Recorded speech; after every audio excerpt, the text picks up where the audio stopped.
Startups are extremely fragile. Everybody knows this. 90% of all startups fail. And suddenly you are extremely concerned that your baby might not make it. And there's been studies recently that have shown brain scans of founders and found that the part of the brain that shows care as a parent towards its own child is the same in founders towards their startups. And that made total sense to me. And I was like, okay, I'm not crazy. This is actually happening to everybody.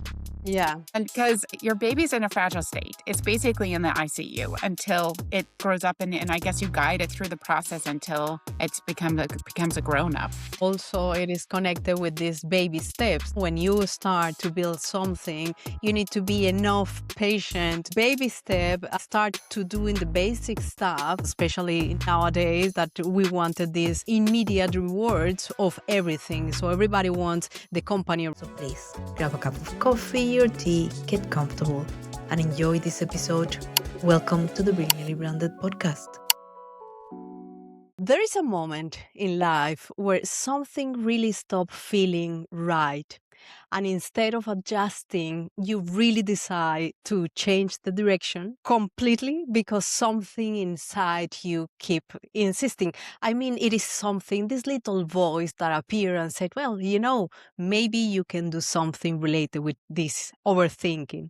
So our conversation today is with someone who listened to that little voice.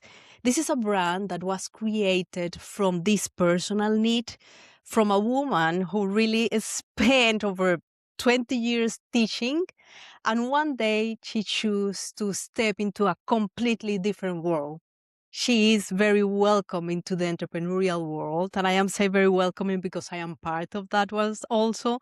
So I am giving a warm welcome to Claudia Glass. She has built something that supports women in the physical way and in many other different ways. But at the same time, this challenged herself to grow in somebody that had never been before. Our conversation is going to be talking about what happened when you create something, how that reflects you in the product, and how that push you to change many parts of yourself. So Claudia, welcome to the Brilliantly Branded podcast.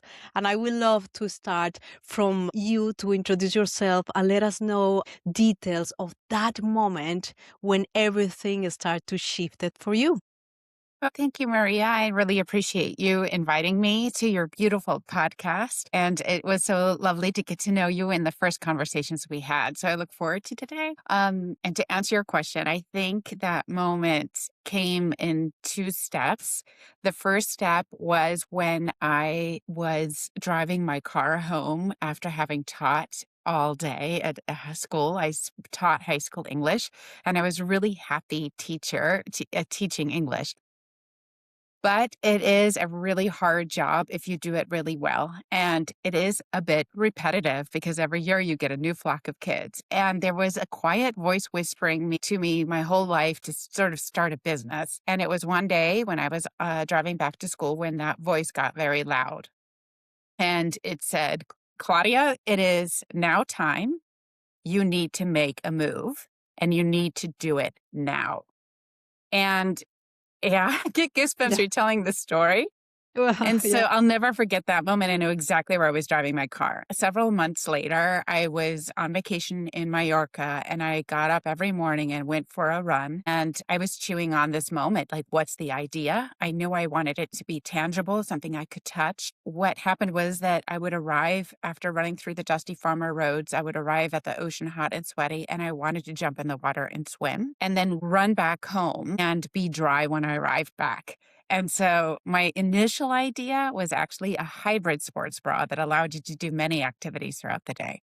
Wow, this is giving me a gas pump because, in fact, when you receive that message, one thing is having that in your mind, but the other one, very different, is taking actions and really make the things happen.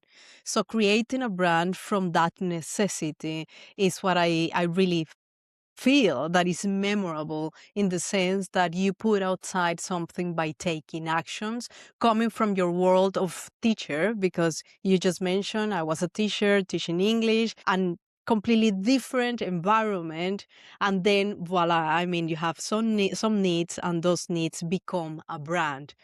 So, in fact, when we are building a brand and physically or emotionally make us to say, we need to create something that really doesn't exist. What was basically the moment in which that make you think, I'm going to create something that really doesn't exist? So, yeah, I mean, I came back from that vacation and when the school year had started again. And the new school year had started. I was there teaching, and then I had an hour off between classes, and the idea didn't let me go. So I really started with a Google search and exploring biomimicry and what could we learn from nature, because I knew the textile had to be the faces. Obviously, it needed to dry very quickly. So I ended up finding and discovering the Division of Biomimetic Membranes and Textiles at the Swiss Federal Laboratories for Material Science and Technology. And I wrote them an email right that day introducing my quest. And that door was probably the single most important door to creating the Sweejen that exists today. I wanted to get a little bit of context for the people that are wondering, okay, but what is exactly what she decided to create because the need that she had? So you said you go to the sea and then you wanted to come out and get it dry sooner. So that was actually your requirement, the email that you sent it, well, this is the materials that I need? Yeah, so my email said, listen, I really want to create a product that a woman can wear. And I thought an outfit because she needs bottoms too, right? So a pair of shorts and a sports bra that she can put on in the morning, run down to the water with, and go right straight into the water, swim without changing clothes, come back out and run home. And it has to dry in a flash. So this was the original proposal. At the time, I did not even know that something like a textile engineer existed. So very quickly learned, okay, this is a highly complex product because textile behaves very differently in water than it does on dry land. And, all of this, of course, now transferred into a high performance sports wear company, because when you start on a quest to start. Every founder I now listen to says, just start, just start. Really true. If you start and a door opens, then another door opens and a third door opens, and suddenly your company's also growing in its scope.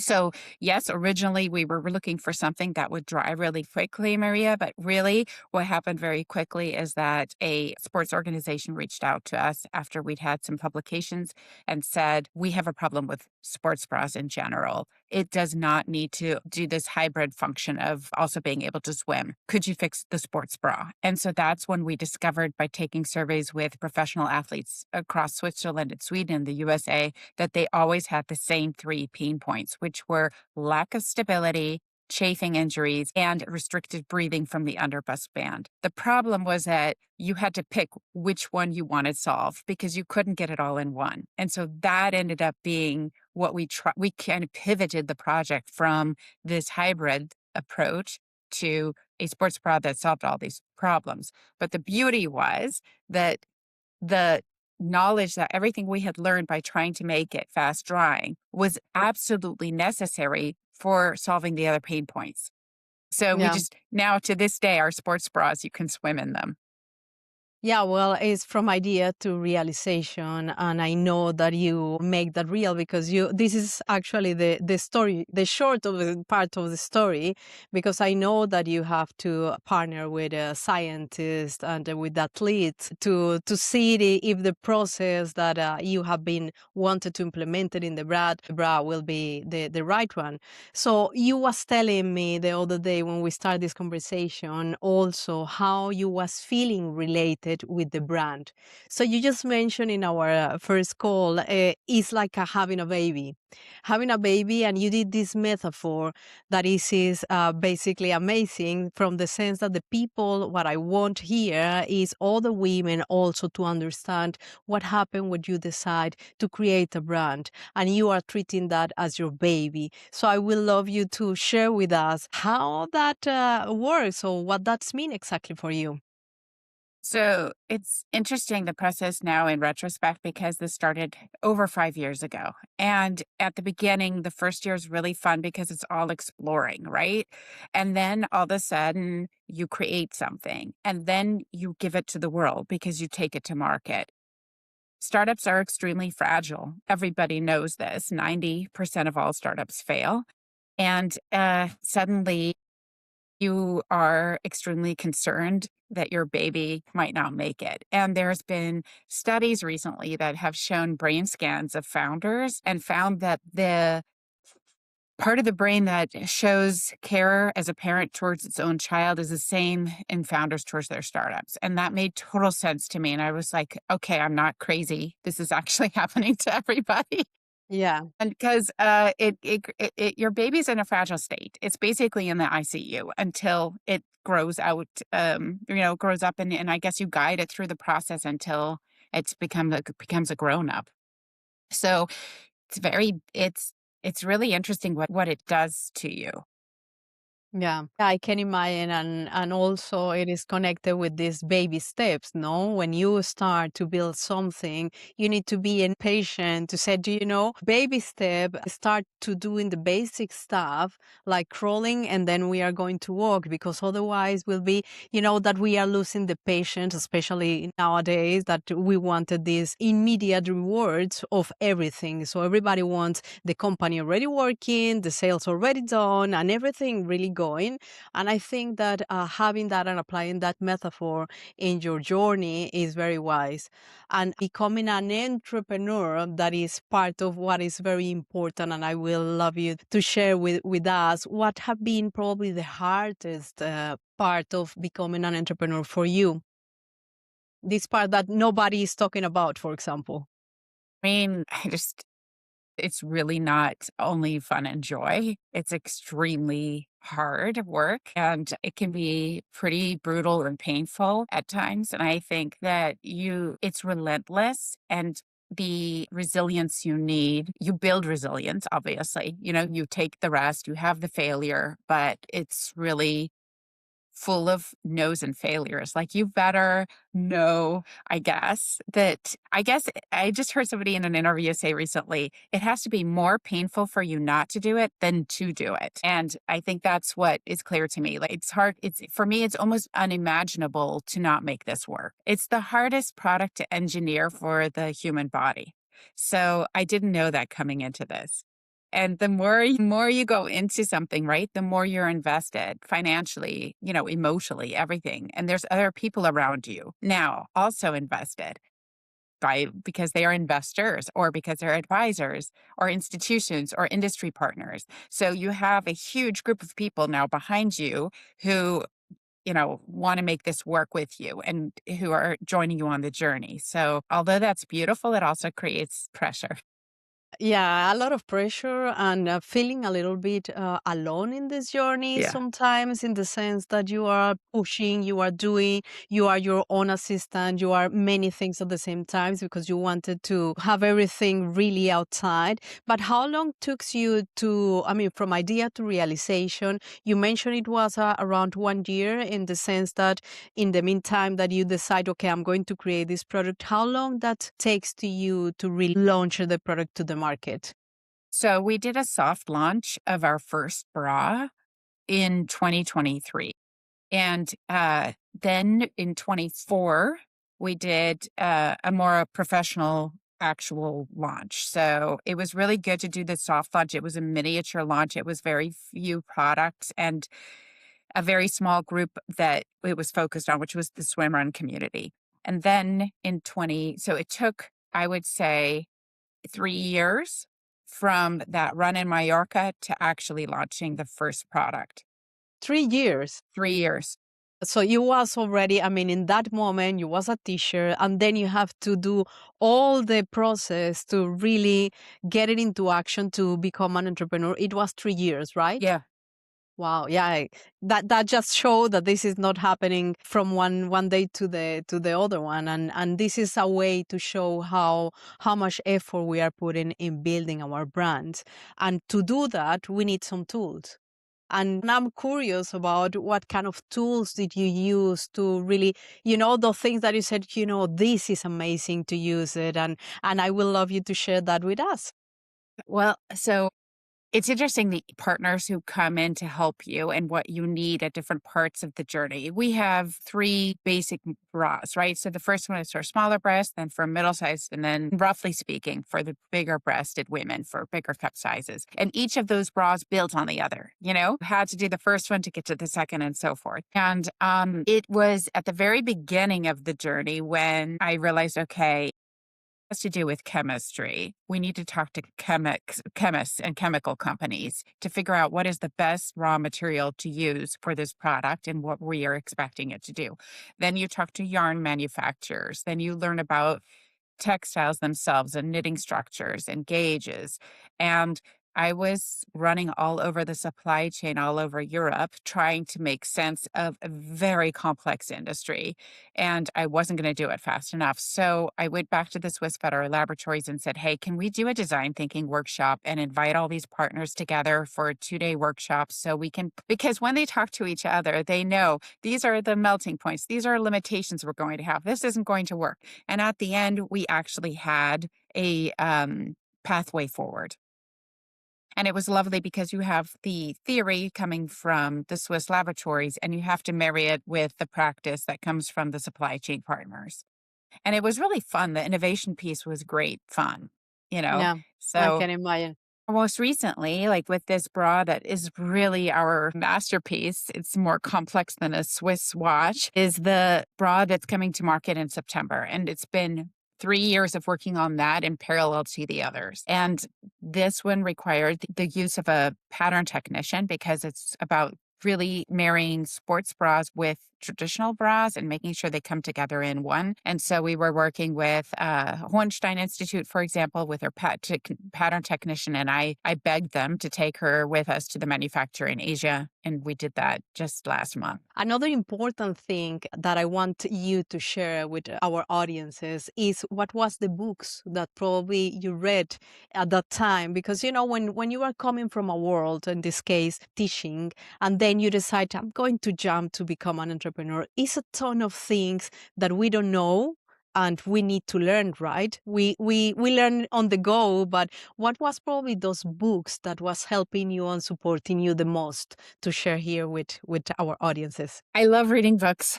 I've been reading them nonstop on Audible, especially because I'm in the car a lot, driving all over the place. But I would say it's a combination. I switch back and forth, or I have two separate types of books going all the time. And one of them is self-help books, so really spiritual books. I would say one of the first and most powerful ones that I read on loop is The Power of Intention by Wayne Dyer. And in fact, just this last weekend, I started listening randomly to different pieces again, just to reactivate that in myself.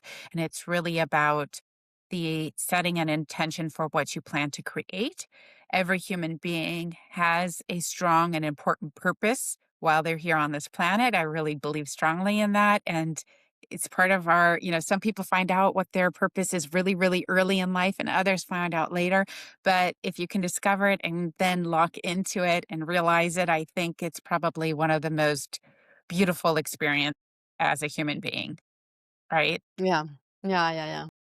And then separately, of course, all these business books. I've just recently gone down a rabbit hole on systems thinking. One of my investors and board members is a systems thinker himself, and I wanted to learn more. So I really read about the basics of systems thinking. And then I've been reading Peter Senge and the Fifth Discipline, and it's all about how you want to build your organization and how to make it a learning organization. And I just thought, oh, this is perfect because I'm a teacher.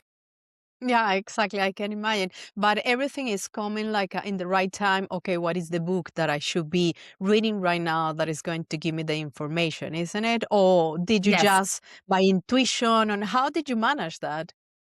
No, I think for the business books, I was pretty deliberate about choosing whatever I was looking for the answer to. So I had, a good 6 months of just marketing books and Seth Godin, for example. And then other times I switched into financial books or, a primer on chemistry because I needed to understand chemistry for parts of building the product. Yeah, that is interesting. And just coming to a little bit the meaning of your brand, the meaning of your product, and how that is supporting women, because that is what really took my attention. How you design a product that is supporting women that have a meaning behind, a meaning that is coming from your desire to do a product that will support you. But all those women that are thinking, okay, if I change the way that I am wearing the bra, the sports bra, will change them in any way? What is your feelings related with that? Love this question. Yeah, I mean, it's the absolute reward for all of the work is to help other women. And the athletes, of course, are constantly co creating with us and talking to us and coming back to us with suggestions and ways of doing this differently. Part of this is like, stop calling this a bra. Like, I've recently talked to our marketing person, and she's like, maybe this is an upper body stability system because it's so entirely different from a traditional sports bra, which is typically just a crop top with a little pulley band. I mean, we're really doing something different. People from marketing are inventing stuff, Yeah, huh? No, and I exactly. am saying that because I mean it's personally I believe that the simple word yeah, it's a bra. It is something that will make people more connected with that. I mean, it's part of the brand. All the things like a super technical. I don't know how much that put me away of that. I mean, I'm talking personally side. No, no, no. With all the respect with your marketing team, of Yeah, course. yeah, yeah.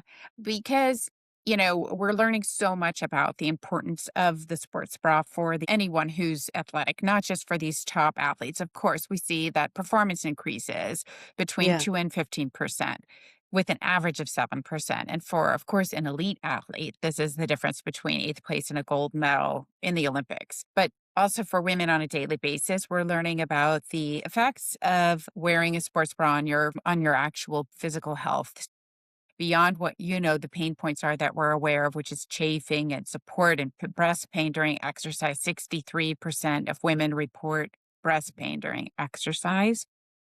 But we're also seeing that it has an effect on your musculoskeletal health. Women who, have a large breast size, so let's say it's a double D or a European E cup, that can be up to 2 kilograms of weight that you carry on your body.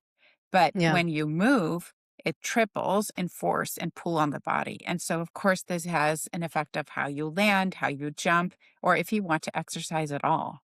So I'm very happy that you, as a woman, and in charge of this design and getting the lead on designing something that is beneficial for us as women. So you are really planting a seed. And I am saying that because I talked to you about seeds for a better world. And I wanted to ask you one last question to wrap up this episode. And is if you can define in one word what could be or what will be the seed for a better world, what that word would be. Absolutely. My favorite word is imagination. That is becoming more powerful as I continue to build, just because I think it's what we all need to do in order to imagine a better world, to imagine better conditions for children growing up in rural parts of the world where they don't have the infrastructure to give them the best way forward, which is what your work is doing, Maria. Is like, what can we imagine first? If we can imagine it, then we could start to actually build it. And I think that's something that I just hope we can infuse in young children in schools is imagination and the power of it. Yeah, I love that. I love that. And I love that you already elaborate and explain what imaginations mean. Because I know that sometimes when those kids, for example, that don't have the access to many things, you say imagination and you are thinking deep inside, okay, but they have a very limited world. So how they can get into the seeing different things. Actually, this is part of what we are working on and what we are doing. So I don't know, Claudia, if you wanted to add something else to let the people know something else about you, about your journey, about how this have been the experience to build a brand that is already supporting women and planting the seed for a better world. I mean, it's just fun to see how many changes there are in terms of attention to female athletes and what they stand for, Maria. I think about that a lot. Like, we love to watch athletes, right? I mean, I remember growing up and watching Mary Lou Retton in the Olympics, and we all just had goosebumps. And what happens in that moment when we watch somebody like transcend what's really humanly should be possible. And there is some moment while we're watching that connects us to something bigger than ourselves, you know? And I just hope that we can not just support women to become more athletic and healthy, but also support athletes who are working so hard in their young years and it's hard on their bodies, it's hard on them financially. And I just really hope that as a high performance sportswear brand, we can continue to innovate solutions for them, but beyond just clothing, support them in ways that maybe traditional sportswear brands haven't, that has been too male centered. Yeah.